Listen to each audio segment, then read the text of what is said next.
مولاي صل إن دائما أبدا على حبيبك خير الخلق كلهم حبيب الذي ترجى شفاعته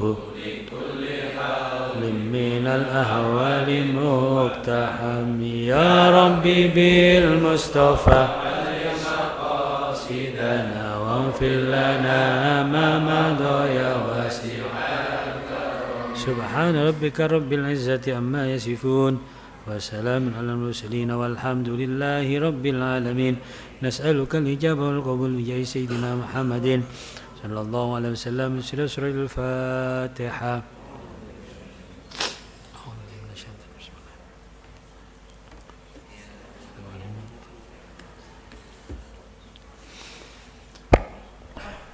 Assalamualaikum warahmatullahi wabarakatuh. Alhamdulillah wassalatu wassalamu ala rasulillah Sayyidina Muhammad ibn Abdillah wa ala alihi wa sahbihi wa man wala la hawla wa la quwata illa billah. Amma ba'd.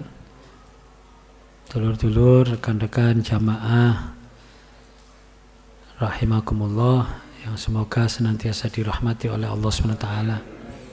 Alhamdulillah, syukur pada Allah SWT, salawat serta salam semoga tetap terlimpahkan pada junjungan kita Nabi besar Muhammad SAW. Jamaah rahimakumullah, alhamdulillahirabbil alamin. Pada hari Ahad kemarin lusa, saya beserta rombongan Jamaah Nurul Ulum yang tergabung dalam kloter 72 Kota Malang tiba di tanah air pada sore hari dan dilanjutkan perjalanan menuju Kota Malang. Alhamdulillah tiba dengan selamat, sehat walafiat.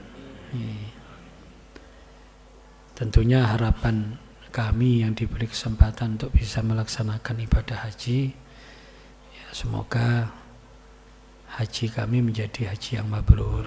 Ya, seluruh amal ibadah kami yang kami laksanakan dengan berbagai macam kekurangannya semoga diterima oleh Allah SWT. Dan sebagaimana janji Allah SWT melalui Rasulullah SAW bahwa orang yang hajinya mabrur, orang yang haji yang dilaksanakan dengan baik, maka kharaja min dunubihi kau yaumi waladat ummu. Dosa-dosanya diampuni oleh Allah SWT menjadi dzamban maghfurah, sehingga sampai digambarkan seperti bayi yang baru lahir. Dan puncaknya sebagai balasan dari haji yang mabrur adalah Al-Hajjul Mabrur laisa lahu jazaa illal jannah. Balasannya adalah surga. Amin ya rabbal alamin. Dan semoga rekan-rekan dulur-dulur yang belum dipanggil oleh Allah SWT, semoga oleh Allah ditakdir dapat ziarah ke Mekah Madinah, baik untuk haji maupun untuk umrah dan ziarah kepada Rasulullah SAW. Amin ya rabbal alamin. Paling tidak, kalaupun secara fisik kita tidak ditakdir oleh Allah SWT,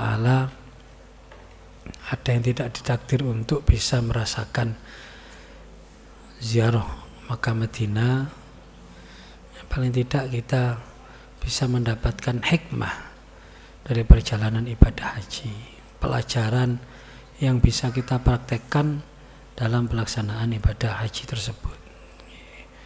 Karena kita yakin bahwa di balik perintah syariat itu pasti ada hikmah yang lebih luas daripada hanya sekedar syariatnya. Makanya Rasulullah SAW disebutkan kepada kita umatnya, yu'allimuhumul kitaba wal hikmah. Rasulullah itu mengajari kita, menuntun kita, membimbing kita tentang bagaimana cara melaksanakan berbagai macam ibadah, yaitu dengan syariat. Tapi di balik itu Rasulullah juga mengajari kita tentang hikmah.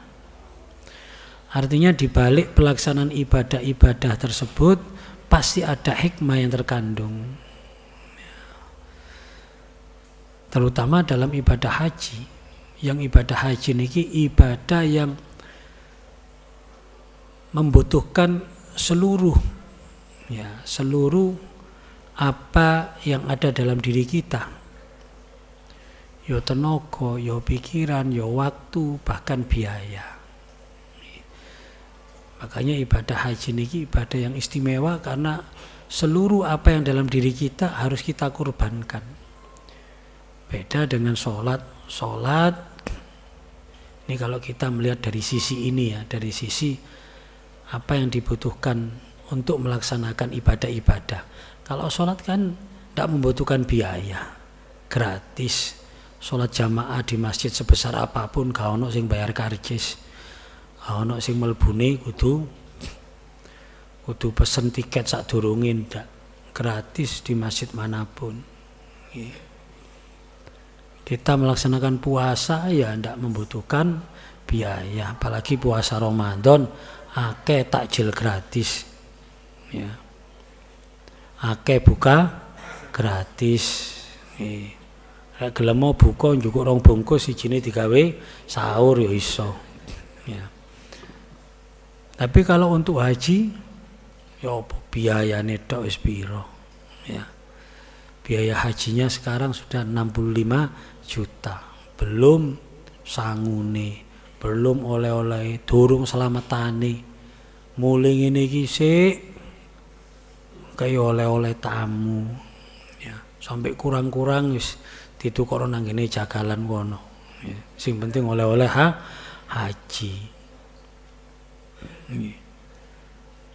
Biayanya sebegitu besar. Belum tenaganya. Tenaganya luar biasa. Ya, bahkan saat ini musimnya musim panas luar biasa. Wis panas, kering. Jadi karena kering jadi anginnya itu panas, tapi anginnya yo tetap panas. Mas yo ngiyup kena angin yo sih panas.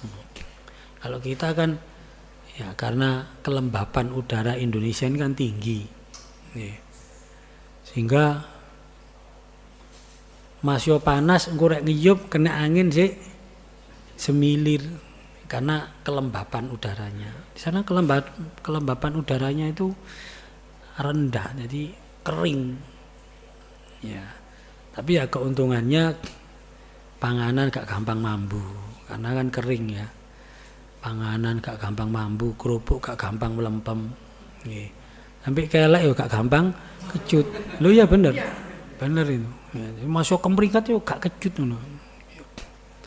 Cuma rek sampai 3 dino gak adus yo pasti kecute yo. Mak gak nemen koyo Indonesia. Indonesia diluk wis kecut. Ya. Tapi itu berat bagi orang Indonesia yang tidak terbiasa dengan iklim semacam itu. Jadi secara tenaga fisik ini luar biasa. Terus amalia ibadah haji ini menguras tenaga. Ya. Tawaf saja ya, sak kelilingan itu ya sekitar ya bisa dikatakan minimal 1,5 kilo ya. Durung sak ini 3 kilo, 5 kilo. Belum sekarang ini masjid semakin luas sehingga kita tidak bisa mandek di ngarepe masjid langsung dilawangi masjid, tidak bisa. Harus turun jauh dari masjid karena bisnya itu jauh dari masjid. Masih 1 kilo lagi dari masjid, dari pintu masjid. Itu pun kadang gak iso langsung mlebu, sik diupengno meneh ditutupi, diupengno, digunggano. Sampai mungkin katanya mlebu masjid tok mlaku 2 kilo. Wah, fisiknya luar biasa, dikuras benar-benar. Itu untuk tawaf sa'i, durung untuk Arafah, Musdalifah. Kemarin Musdalifah juga ada tragedi. Kita sebut tragedi karena ini tidak biasa terjadi dan mungkin tidak pernah terjadi seperti ini. Saya tidak pernah merasakan Musdalifah sing koyok ngono. Bayangkan orang sudah diturunkan pada malam hari sampai subuh sampai zuhur di tengah-tengah oro-oro, gak ono yup-yupan kepanasan, gak ono banyu, gak ono mangan. Wong itu tuwek-tuwek. Ya apa kira-kira? Wah, serem itu, dan banyak yang tumbang masuk rumah sakit dan tidak sedikit yang awalnya dari situ tumbang masuk rumah sakit sak mati nih pisan. Makanya tahun ini tingkat kematian sangat tinggi. Apalagi ya lansianya banyak terus tidak ada kebijakan pendampingan. Jadi lansia wis cul-culan ngadeg dhewe.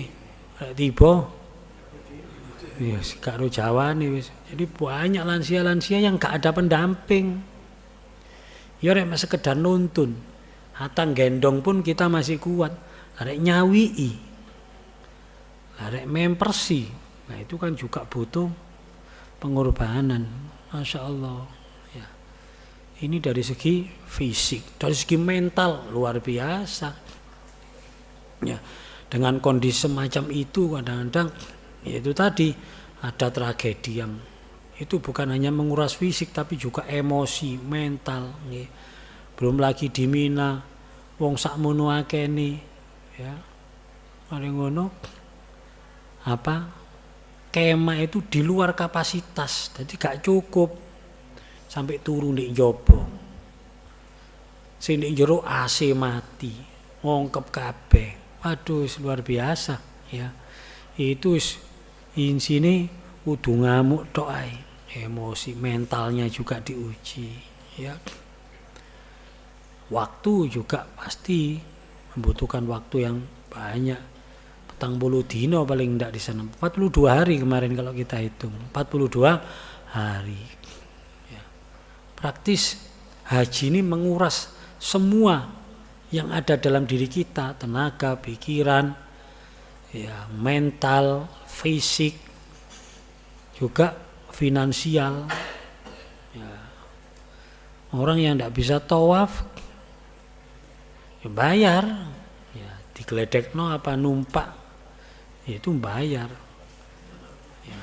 Paling murah tawaf sa'i itu 200 rial, 1 juta dewi. Itu kalau puncaknya bisa 2.500.000 rial. Inilah ibadah haji.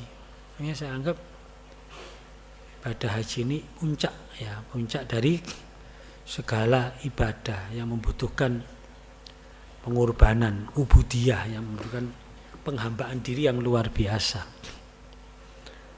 Sehingga pasti di balik syariat ibadah haji ini ada hikmah yang sangat besar, yang kalau ini benar-benar kita mendapatkan hikmah tersebut dan bisa kita praktekkan dalam kehidupan sehari-hari, wah, wong mulai long haji iso dadi wali, kabeh. Gak ono haji tewur-tewur iku abah umi tewur gak ono. Kaji-kaji ruwet itu gak ono. Kalau bisa mengambil hikmah, banyak hikmahnya yang tidak mungkin bisa kita kupas tuntas pada malam hari ini. Ya, inilah yang saya kepingin sebagai oleh-oleh untuk para jamaah, yaitu mungkin secuil hikmah dari lautan hikmah, setetes hikmah dari lautan hikmah di balik pelaksanaan ibadah haji, dan juga termasuk ya ibadah ziarah ke Madinah ini, gandengane Mekah Madinah ini seakan tidak bisa terpisahkan, walaupun secara syariat ini tidak ada hubungan. Artinya orang haji tanpa ke Madinah pun boleh-boleh saja, cuma secara spiritual ini nggak bisa dipisahkan antara Mekah dan Madinah. Ini oleh-oleh hikmah ini penting ya. Di samping rek oleh-oleh ini sajadah yo gak cukup rek amine akene ya. Wis enak hikmah wis ya ngono. Tapi hikmah ini luar biasa nilainya daripada sajadah. Nah, iki kan pokal-pokali wong sing gak duwe oleh sajadah lak ngene dadi kudu. Gak tapi bener ya. Kalau sajadah kan ono nganti ndi-ndi akeh, tapi hikmah ini jarang kan. Yu'til hikmah mayasya. Allah yang memberikan hikmah sekehendaknya Allah. Ya, kalau diberi hikmah oleh Allah SWT, maka orang ini diberikan kebaikan dunia dan akhirat. Apalagi hikmah ini disebut dhalatul mukmin. Hikmah itu seperti barang hilangnya orang mukmin. Jadi harus dicari memang. Ya, kalau jenengan mendapatkan hikmah tanpa mencari, lha kudu-kudu matur suwun ambek sing goleki. Ya. Sing golekno, sing oleh. Ya. Nah, ini termasuk sampean kan enggak usah mikir kan ya, saya yang memberikan hikmah. Jadi oleh-oleh yang istimewa. Ya. Di samping ngono sampean yo gak nyangoni apa-apa, nek njaluk aja toro kaware ngene. Wis hikmah iki enak wis ya. Alhamdulillah. Banyak ya hikmah yang bisa kita petik dari perjalanan ibadah haji. Balik hikmah yang terkandung dalam tempat-tempat yang kita kunjungi, tempat-tempat ziarah dan peristiwanya itu banyak hikmah. Tapi saya ingin menyampaikan satu hikmah yang besar ya dalam perjalanan ibadah haji. Wa'adzim fin nasi bil hajji yatuka rijalan wa ala kulli dhamiri ya'tina min kulli fajjin amik liyashhadu manafi'a lahum. Jadi Allah sudah menggambarkan haji ini akan datang dari berbagai macam penjuru. Dengan ada yang berjalan kaki, ada yang naik kendaraan. Artinya orang yang datang haji ini dari berbagai macam bangsa, penjuru. Duduk toko barat tok, duduk toko timur tok, duduk toko kidul lor tok, enggak. Dari berbagai macam penjuru. Dan digambarkan oleh Allah SWT, berjalan kaki ada, yang naik kendaraan ada. Artinya di sini status orang berbeda-beda. Ono sing pas-pasan budal haji. Ono sing kemarin saya ketemu satu orang itu 800 juta. Satu orang 800 juta mek pitulas di dino. Itu berangkat sak keluarga wong songo. Wis piro wis ya. Tapi saya dengar itu seneng. Alhamdulillah ono ya wong sugih gak eman-eman ngetokno dhuwit digawe haji. Daripada kita dengar wong sugih tuku mobil mewah, tuku sekian M, alah iku lak urusan kesenengan. Tapi urusan spiritual, urusan agama, ibadah kok ono sing koyo ngono itu membanggakan, ya, membanggakan. Ya. Insyaallah kalau kita diberi rezeki sebanyak itu, insyaallah kita juga ndak eman-eman ya, mengeluarkan rezeki atau mengeluarkan harta untuk ibadah. Nah, ini macam-macam status, kita bisa melihat orang itu macam-macam. Bangsa yang datang juga macam-macam dengan karakter macam-macam, tapi semuanya itu liyashhadu manafi'a lahum. Ya. Kita bisa melihat manfaat dari semuanya itu. Tidak ada yang tidak manfaat. Ya. Salah satunya yang saya rasakan dalam pelaksanaan ibadah haji ini, kita diajak oleh Allah SWT, diajari oleh Allah SWT dengan syariat haji ini untuk berhusnudzon kepada orang. Ya. Dengan kita melihat banyak orang dengan berbagai macam tingkah pola, karakter, tapi kita tetap diperintahkan untuk husnudzon. Ya. Macam-macam bangsa, kebiasaannya, ya. Bagaimana mereka di dalam kesehariannya. Saiki ana bangsa sing bagi mereka kan tidak masalah, wong encene berbeda suku dan bangsa. Kene mangan jajare waduh, enak rek ngene. Nah, bagi kita itu ndak sopan, kurang ajar, gilani dan lain sebagainya. Ya. Tapi kita diajari untuk tidak mengatakan itu. kita diajari untuk memaklumi, kita diajari untuk husnudzon, berbaik sangka terus. Ya. Jadi sebagai satu sifat yang dapat mendekatkan diri kita kepada Allah SWT adalah husnudzon. Ya. Bahkan husnudzon ini merupakan rangkaian dari rasa syukur kita kepada Allah Subhanahu wa taala. Jadi termasuk Al-Imam Al-Ghazali dalam kitab-kitab beliau ketika menerangkan syukur ini jurusannya kok nang husnudzon. Paling tidak di sini husnudzon kepada Allah. Ya. Lah kita ditemukan koyo ngono-ngono iku. Akeh macam wong dengan berbagai macam polanya. Tapi kita diperintahkan untuk tetap, kan memang standarnya seperti itu. Standarnya ini di luar haji ya. Husnudzon itu wajib bagi kita. Wajib bagi kita untuk berhusnudzon kepada makhluknya Allah Subhanahu wa taala. Jangankan sesuatu yang nampak biasa-biasa saja, apalagi yang baik ya. Sesuatu yang nampak jelek sekalipun kita harus mengarahkan dzon itu prasangka kita kepada prasangka yang baik. Sampai kita melihat kemaksiatan, orang maksiat sekalipun kita harus selalu mencari prasangka baik. Oh, mungkin wong iki gak ro paling. Wong iki mungkin lali paling. Wong iki mungkin gak sengaja mungkin. Itu kita cari padahal kita benar-benar melihat kemaksiatan. Ya. Apalagi kalau kita melihat sesuatu yang masih ada kemungkinan baik dan buruk. Sing ketok elek ae lho, kita diperintahkan untuk husnudzon. Untuk mencari cara husnudzon. Lah itu latihane itu ketemu di Mekah Madinah. Macam wong ya Allah ya Rabbi, dengan penampilan, dengan gayanya, dengan lagaknya.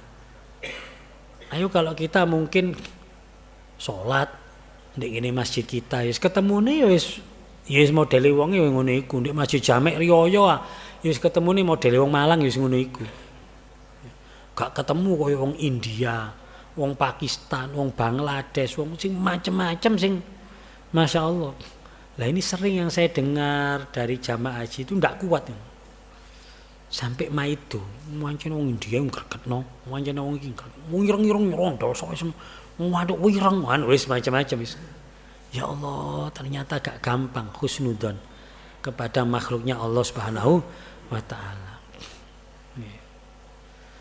Bahkan dalam kitab Ihya Ulumuddin suudzon itu kategorinya ghibah. Kategorinya ghibah, membicarakan aib orang lain.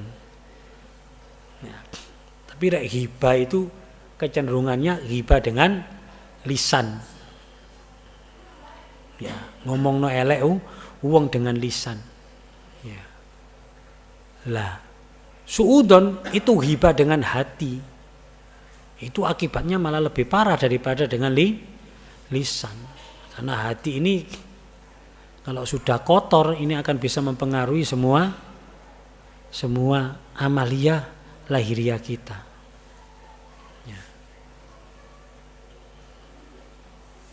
Kalau ghibah dengan lisan saja orang sudah dosa, dianggap seperti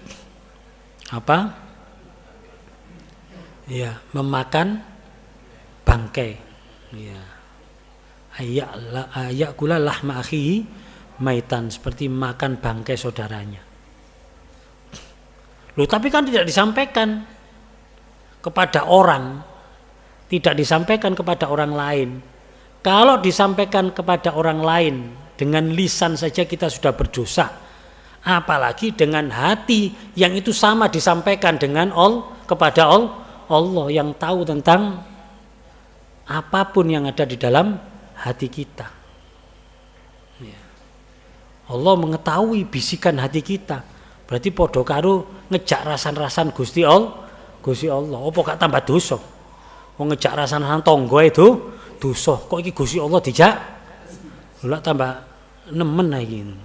Itu keterangan ulama-ulama tasawuf. Ya. Kalau keterangan umumnya kan ya rasan-rasan iku rek ndek jero ati iku gak dosa. Ya, karena tidak diucapkan, tidak ada yang dengar. Tapi kalau kita membahas tentang ilmu tasawuf, akhlakul qalbi, lu rasan-rasan di jero ati padha karo ngejak Gusti Allah rasan-rasan, padha karo ngomongno eleke wong ndek ngarepe Gusti Allah. Wong ngomongno eleke wong ndek ngarepe menungso ae dosa, apa maneh ngomongno eleke wong ndek ngarepe Gusti Allah. Apa gak tambah nemen dosane. Dan ini dilatih, ya Allah. Kadang-kadang saya merasakan wabot. Ya. Kita bisa husnudon dengan orang luar misalnya, anggap karena kita tidak mengerti tradisinya. Tapi belum tentu kita bisa husnudon kepada sesama orang Indonesia, jamaah haji Indonesia. Loh iya. Ya.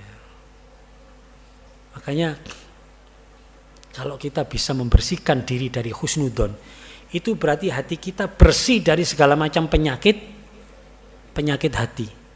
Bersih dari sombong, hasud, iri, dengki, dari apapun penyakit hati. Kalau kita bisa husnudon.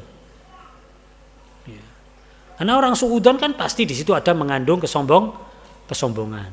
Orang husnudon pasti orang suudon pasti mengandung kesombongan. Orang suudon pasti mengandung rasa hasud, iri, dan dengki.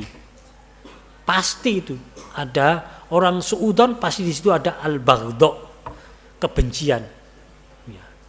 Ada kebencian, pasti ada ketidaksenangan. Dia husnudon ini, masya Allah. Kita pikir orang bisa husnudon berarti orang yang bersih hatinya terhadap berbagai macam penyakit hati. Makanya kalau kita masih ada, aku lho ndelok wong kok ngene gak omes, aku lho ndelok kok ngene gak seneng blas. Kita masih punya itu, masih punya siji loro kriteria yang kita tidak senangi. Kita tidak akan bisa husnudon. Makanya kan penobatan wilayah itu wilayah wali. Orang kalau jadi wali itu berarti hati ini wis bersih. Siapa yang menobatkan? Biasanya penobatannya biasanya ketemu Nabi Khidir. Iya kan? Ketemu Nabi Khidir. Wong wis ketemu Nabi Khidir iku wis oleh wilayah, oleh kewalian. Bu kelasi opo sing penting oleh kewalian. Dan Nabi Khidir itu berkeliaran di sekitar kita. Ya. Iki mungkin Nabi Khidir lho, iki ini gak ro lho iki. Tapi modelnya ya gak ono ya ini. Ya tapi Allah alam ali suudon aku ya ngene. Wis kusnudon ae wis ini. Lho ya sampai Habib Umar As-Segaf. Habib Umar bin Abdurrahman As-Segaf ada yang mengatakan Al-Imam Al-Haddad. Ya, saya pernah dengar itu Al-Imam Al-Haddad ini. Dan mungkin salafus saleh kita berprinsip semacam ini biasa ya. Itu beliau-beliau ini ya. Beliau ini kalau ketemu orang itu menganggap setiap orang ini Nabi Khidir. Setiap ketemu orang ini menyangka ojo-ojo ini Nabi Khidir. Dan husnudonnya kepada Allah setiap malam ojo-ojo Lailatul Qadar. Gak masalah ketemu Ramadan tok ndak. Di luar Ramadan pun saking husnudone nang ngene Gusti Allah. Nah, ini mengenai penobatan seorang wali itu biasanya Nabi Khidir dipertemukan dengan Nabi Khidir. Lah, Nabi Khidir ini yang saya dengar saya ditakoni ketemu Nabi Khidir sallallahu alam tapi ya saya perasaan saya enggak ya. Mungkin Nabi Khidir tahu ketemu saya ya. Cuma saya enggak tahu kalau itu Nabi Khidir jadi gak katut dinobatno yang yes. Tapi saya mendengar cerita-cerita dari ulama-ulama salaf kita, dari manakibnya para aulia kita. ketemu Nabi Khidir mesti dalam kondisi seseorang yang hina. Ya.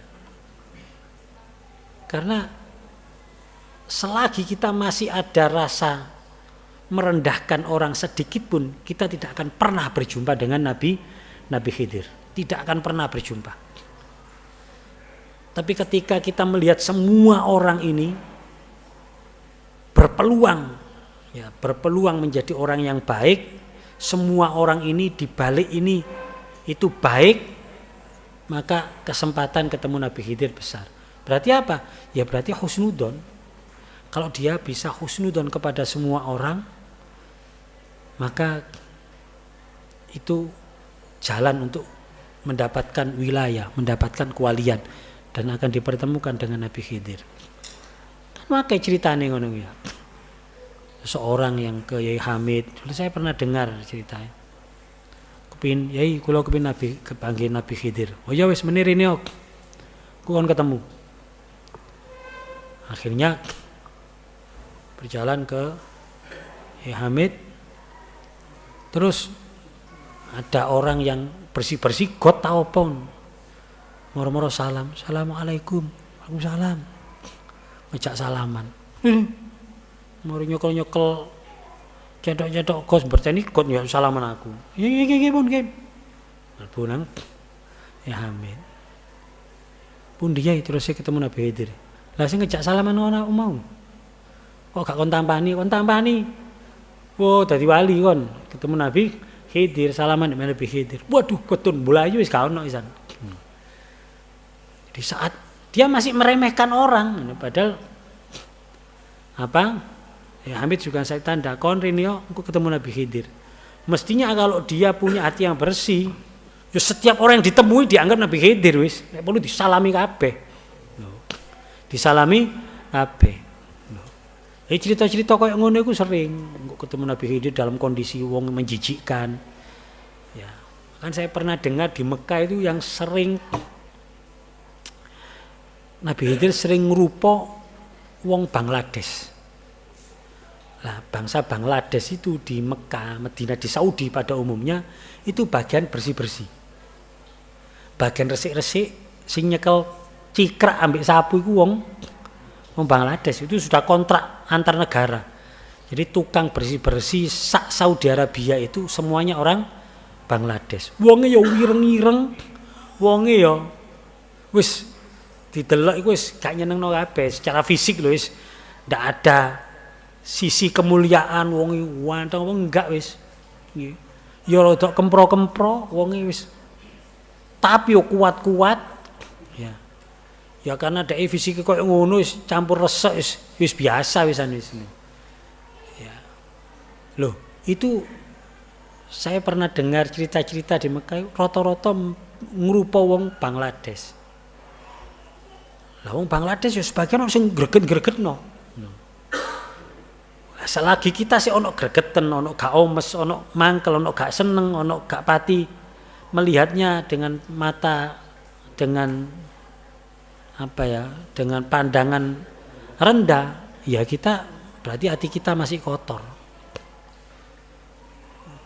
Wah macam-macam dek kono iku tingkah polane menungso. Lah itu yang saya haji ya ngapunten. Wis haji mbuh dihitung pira wis aku gak melok ngitung ya. Mulai tahun sekian sampai tahun sekian. Lu itu masih saja belum bisa. Sik wangel sing jenenge kongkon husnudon nang semua orang. Kadang-kadang sik gregeten, kadang-kadang sik kudu ngilokno. Kadang-kadang sik ngira sing macem-macem. Ya. Masyaallah ya. Ini yang saya anggap puncak sudah. Kalau orang haji dia bisa melihat semua orang itu dengan kacamata rahmah, dengan kacamata husnudon. Wah, iki wis pasti mulai haji dadi wali pasti. Karena di sana berat ujiannya. Arek wong dikon husnudon nang masih jamek mung wis gampang. Artinya modele menungsone wis ngono-ngono iku kan. Ndek kene macam-macam arek. Mau dikon husnudon ya apa? Ngono wong tawaf mbek sikut-sikut lho ya apa disikut wong sik kene dikongkon husnudon. Ya. Reaksi pertama kan mesti mangkel. Mulai rasa-rasan wong ireng-ireng gregetno nyene Gus lho wis. Wis gak iso dikon husnudon ambek wong ireng-ireng. Wancene gregetno. Nek tawaf ambek wok ngene wong iki serai diobok-obok barang masyaallah. Lho kok kon ngono kon husnudon ya apa ya? Ya. Ya sebenarnya bisa kalau kita mikir oh ya mesti ae sik wong ireng-ireng wong Afrika mlaku kok ngono. Wong dhek lahir suber-uberane ambek cita, ambek munding. Wis. Ndek ngene safari ngono iku ayo ngono. Di tengah padang pasir binatang buas akeh ngono. Ya maklum rek koyo ngono. Saya dulu pernah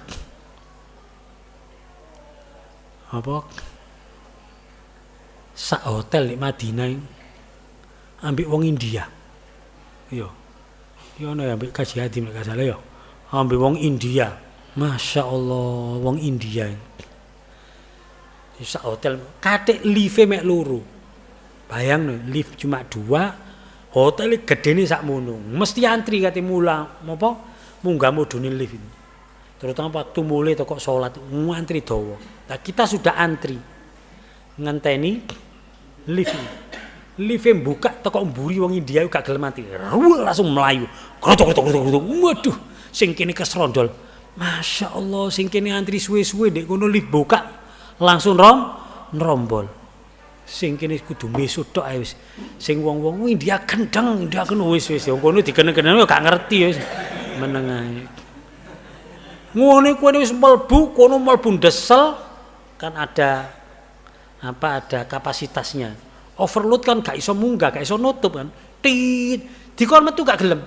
Ambek epok-epok gak ngerti ngono. Petua. Mendel. Duh akhire kene wis sing waras ngalah. Gendeng jane dia ngono. Kene sing ngalah. Mau mulai misu-misu woi dia jane ngene macam-macam. Ya Allah, kena ngono tok wis gak iso husnudon. Kena wong koyo ngono tok wis gak iso husnudon. Ya Allah. Ya waktu itu saya memberikan masukan kepada beberapa jamaah. Ayo nyoba yuk husnudon. Kita bayangno memang jamaah toko India. India ini kan minoritas ya. Walaupun jumlahnya sekitar 200 juta loh India ini. Tapi kan dari 1 M lebih. Jadi masih minoritas, 20% kurang lebih. 20% Islam di India itu. Kate Hindu ekstrim. Ya ora Hindune koyo ndek kene Bali sik lumayan, ini Hindu ekstrim. Ya. Yang puncak cita-cita mengusir atau bahkan membunuh orang Islam. Jadi selalu tertindas orang Islam di sana. Dalam kondisi tertindas sehingga membentuk karakter apa? Karakter orang-orang yang tertekan. Lah orang yang tertekan itu ketika melihat peluang sedikit untuk bebas, untuk meluapkan kebebasannya, dia akan ambil dengan cara apapun. Lah itu mungkin selama ini mulai cilik sampai tuwek bertahun-tahun dari generasi ke generasi mereka itu ditekan. Lah sekarang kesempatan mek seminggu tok di Madinah iso nekan wong Indonesia. Wis sing ikhlas ae gak bohong mek seminggu. Ya, kita paling tertekan ambek wong India mek seminggu 8 dino 9 dino. Lah wong India saumur urip tertekan sehingga wis ngalah wis ambek dulur-dulur India seakan karena dia seumur hidup tertekan.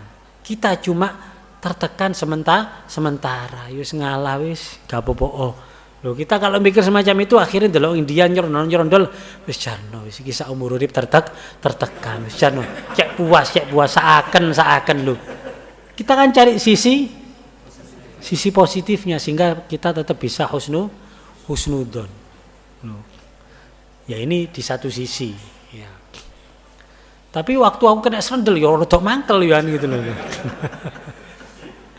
Ya anjene gregetno anjene wonge katik rada dendeng ngono iku ngene. Subhanallah ya. Ini diuji benar-benar. Ya. Rata-rata jamaah haji sing gak lulus di kene. Mungkin tawaf sa'inya sesuai dengan tuntunan manasik oke. Tapi kena ngene-ngene iki sing wangel. Kudu ngilokno wong ae ngono. Ono ae sing gak cocok, bahkan sesama dengan orang Indonesia. Loh ya, kemarin saya termasuk gak pati lulus saya. Ya. Kemarin gak patek lulus karena waktu itu padha mbek wong Indonesia ae. Waktu gak bareng wong ngapak-ngapak iki lho, ya. Wong Tegal golongane ngono iku. Nah, kita jamaah Malang enak tertib antri lift. Iki moro nyurundul. Lho ya apa sih rek ngono. Kini rada gregeten ya. Ya saya sempat ngomong ambil setengah nyindir ngono ya. Karena ada rasa gregeten nih. Karena nemen gitu loh. Tapi tak pikir-pikir, waduh gak lulus meneh rek awake iki rek ngono. Kena serundulane wong Jawa Tengah wis gak lulus ini. Ojo ada serundulane wong India, kena serundulane wong Jawa Tengah tok wis gak lulus. Kok kudu gregeten. Padahal mungkin kan kita bisa oh ya jane maklum wong di omahe gak duwe lift ngene. Mane seneng numpak lift, kudu ndang numpak lift. Maklum di omah gak duwe lift. Ya masih aku gak duwe lift. Wis pokoke mestine digoleki cara supaya tetep husnudzon, tetep tersenyum, tetep wis iki dulurku kabeh iki apa-apa ngono. Jadi ngono-ngono iku ya apa ya wangel jene. Makanya kalau orang itu diberi husnudzon kepada Allah, dari Allah ya, dikei husnudzon ambek Gusti Allah, ini adalah pemberian terbesar sampai dikatakan oleh para ulama semacam itu. Tidak ada pemberian terbesar dari Allah, anugerah terbesar dari Allah melebihi husnudzon, melebihi sifat husnudzon. Apalagi husnudzon bukan saja kepada manusia, tapi husnudzon juga kepada Allah, lebih-lebih husnudzon kepada Allah. No. Suudzon nang menungso ae dosa kok apa meneh suudzon nang ngene Gusti Allah. Suudzon nang menungso yang memang menungso ada dua kemungkinan, salah dan benar. Itu loh dosa. Menunjukkan kotornya hati kita. Apalagi suudzon nang ngene Gusti Allah yang Gusti Allah gak mungkin ana kemungkinan elek. Ndak ada kemungkinan Gusti Allah itu elek. Ndak ada kemungkinan Allah itu jahat. Ndak ada Allah itu kemungkinan Allah itu gak bener. Ndak ada. Wong nang menungso sing memang ana kemungkinan salah, kemungkinan gak bener, kemungkinan elek, kemungkinan jahat, itu loh kita masih diperintahkan husnudzon. Apalagi sama Allah wis gak oleh wis. Belas gak oleh. Lah itu yang kadang-kadang kita berat. Kita ini berat. Kayak katik husnudzon suudzon kepada Allah, itu ujiannya memang berat. Kita kan sering ya mempertanyakan dalam hati. Lah yo, awak iki dosa apa lho? Aku iki dosa apa kok sampai koyo ngene nasibku. Lho iku wis kategori suudzon nang ngene Gusti Allah. Karena orang yang husnudzon kepada Allah itu apapun yang menimpa dirinya itu dia anggap itulah yang terbaik. Makanya digandengno ambek syukur. Ulama-ulama tasawuf kita gandengno pembahasan husnudzon ini salah satunya dengan syukur. Karena orang syukur itu rek syukur mengucapkan alhamdulillahirabbil alamin sebagai ungkapan rasa syukur pada waktu kita dalam kondisi mendapatkan kesenangan itu gampang itu. Bahasa gampangane arek cilik iso. Rek dikongkon surak nganjene dikei ya surak ure arek cilik. Ya. Tapi ketika di dalam kondisi kita diberikan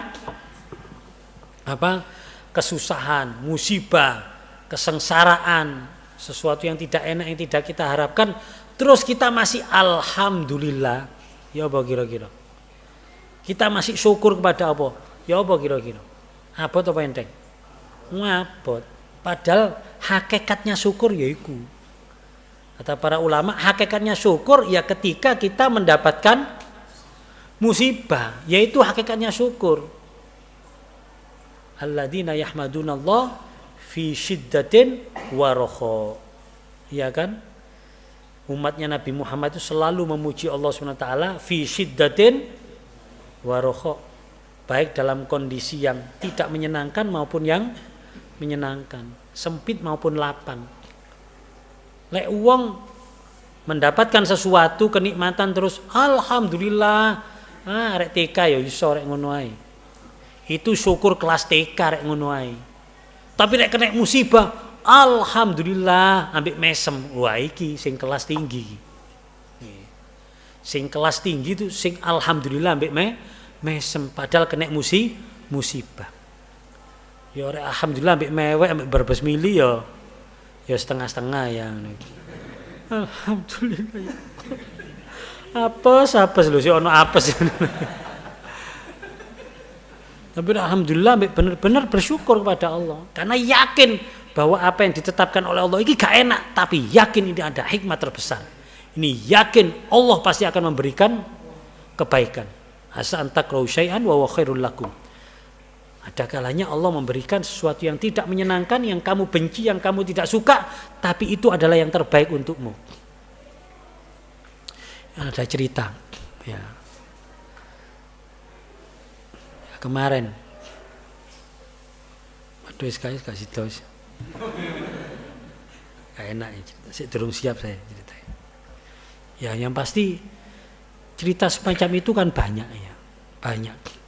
Saya cerita dari Abuya, ya Basuti Dahlan ya.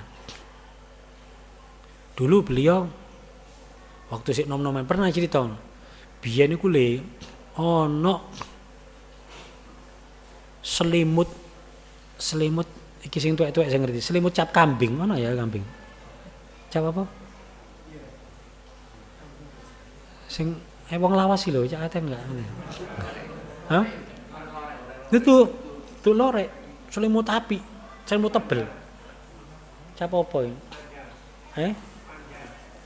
Anda sik luwih nomene berarti iku sik zamane Buya kok ngono. Ya wis pokoke selimut cap opo nih, selimut tebel.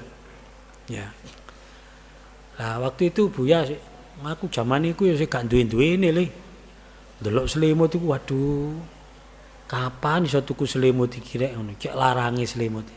Biyen selimut wis apik sing sleret-sleret iki lho, sing selimut apa iku ya. Seperti rumah sakit ini. Saat itu Buya mek batin tok. Ya. Kapan iso tuku selimut? Subhanallah, satu saat Buya itu dikasih sakit demam tinggi sampai gak ngaji. Ya, akhirnya kan banyak orang tahu gak ngaji, loro Gus Mat loro. Diparani ambek salah satu jamaah. Loh, delok iku ambek mlungker-mlungker wong gak duwe selimut. Ya, ambek kademen. Lho Gus, sampean gak duwe selimut ta Gus ngono? Mboten gadah. Ki wonten niku gawe arek-arek wis. Akhire wonge mulih iku njukuk selimut sing dikepingin Buya iku. Selimut sing tembel sing larang kadhe anyar. Wis iki Gus, sampean gawe wis. Ayo ban selimut langsung waras saking senenge. Alhamdulillah, batin tuku selimut iki gak kuat, kena loro akhirnya oleh selimut. Loh, dadi gregese iku, demame iku ternyata membawa selimut iki mau. Kok coba gak demam iku mau, gak mungkin kena oleh selimut.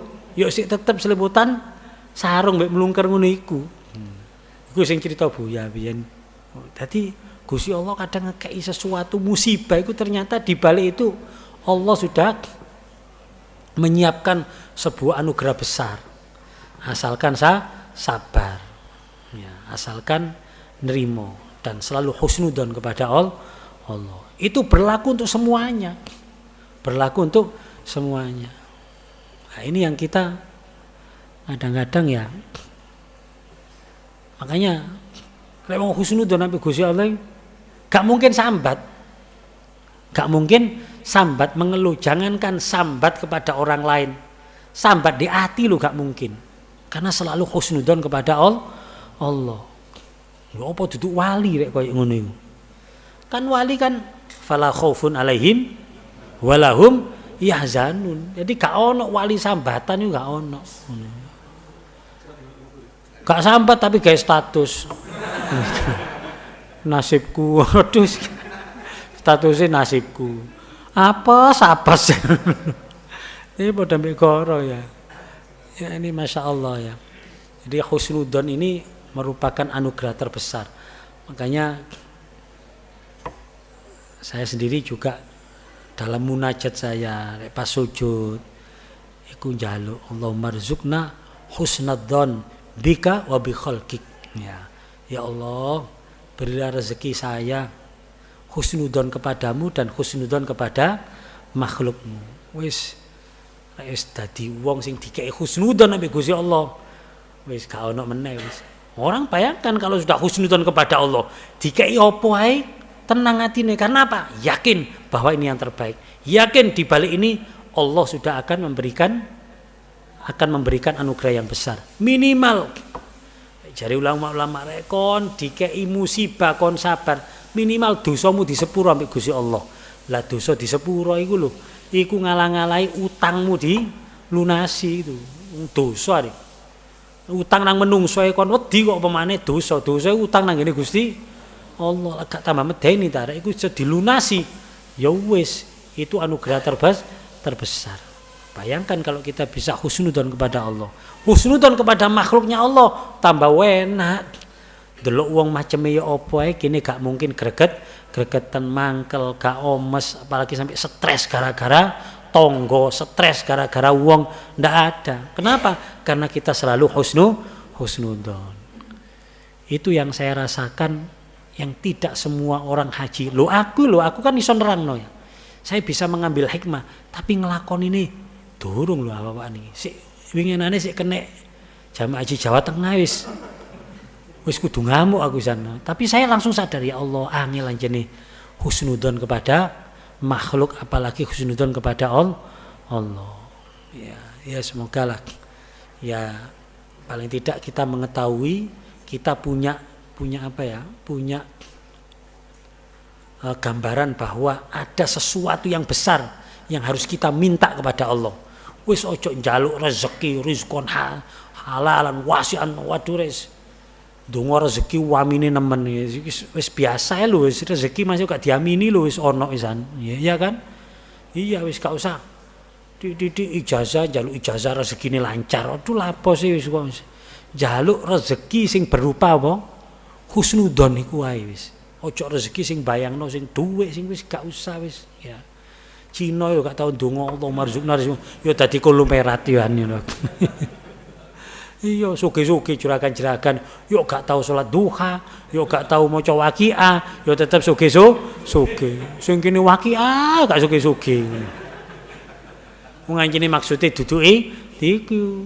Ya, kita harus meyakini bahwa rezeki terbesar ketika kita diberi husnudzon, diberi hati yang husnudzon oleh Allah. Kepada siapa? Pertama yang berhak dihusnudzoni dan wajib dihusnudzoni adalah Allah. Husnudzon billah, husnudzon kepada Allah. Kemudian husnudzon bi khalqillah kepada makhluk-makhluknya Allah.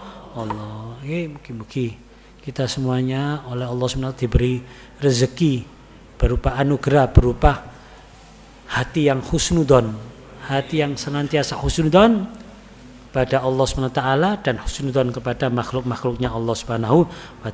Amin ya rabbal alamin. Mungkin insyaallah akan kita bahas lebih jauh masalah husnudzon ini supaya kita punya cita-cita besar.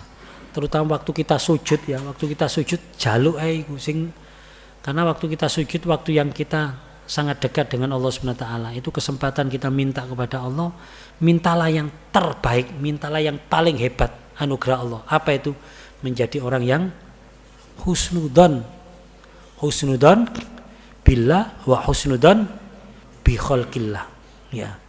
Nek bahasane sing rodok sopan nang Gusti Allah dengan bahasa Arab nek iso ndek jero ati tapi nek pas sujud ya jangan diucapkan karena ini bukan ucapan, bukan bacaan sujud. Jadi sujud nek pas suwe terutama pas sujud salat malam, sujud pas salat sendirian ya. Minta sama Allah, Allah marzukna husnadzon bika wa bi khalqik. Ya Allah, kula nedhi rezeki berupa husnudzon ten panjenengan nggih ten gene kawula panjenengan atau makhluk panjenengan. Insyaallah kalau kita minta terus suatu saat sebelum Allah mencabut nyawa kita sebelum akhir hayat kita dijadikan orang-orang yang husnuzon pada Allah, husnuzon kepada makhluknya Allah. Kalau sudah husnuzon kepada Allah, husnuzon kepada makhluknya Allah, pasti kalau orang matinya dalam kondisi husnuzon, pasti dia mati husnul khotimah. Amin ya rabbal alamin. Demikian yang bisa saya sampaikan. Semoga ada keutamaan dan manfaatnya. Kurang lebihnya mohon maaf yang sebesar-besarnya. Wallahu a'lam bishawab. Alafu minkum.